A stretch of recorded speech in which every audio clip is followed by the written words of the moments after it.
It's really hard to know why particular people are entranced by particular things. Some folks love model trains, some folks love Picasso. For me, it's snakes. Australia's a hard place to make a living. The soils are poor, the rainfall's infrequent, and it's the cold-blooded animals that can wait out the bad times, the creatures like snakes and lizards. They're the ones we have to focus on, they're the ones we need to understand if we want to keep Australian ecosystems functioning. We are still very much in kindergarten when it comes to our knowledge of the ecology of Australian reptiles and amphibians. We don't even know how many species are out there.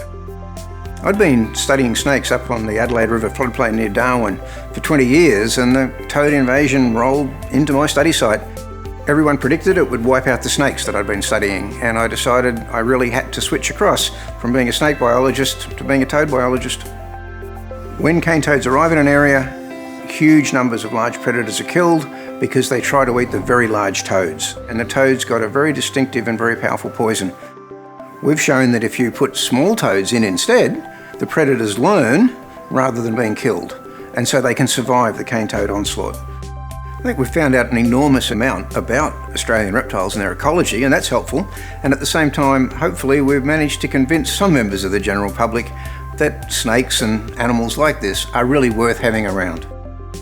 I'm very optimistic about the future of Australia's reptiles. There's been losses, but when I go out there in the bush, I find lots of people working very hard, doing great science, framing new and effective means of conservation. I think if anyone's got a hope of maintaining their reptile fauna, it's Australia.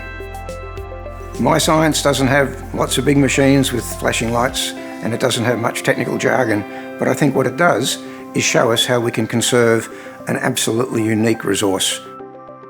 The Prime Minister's Prize is a fantastic honour, and it's a terrific recognition of the value of doing simple science out there in the bush.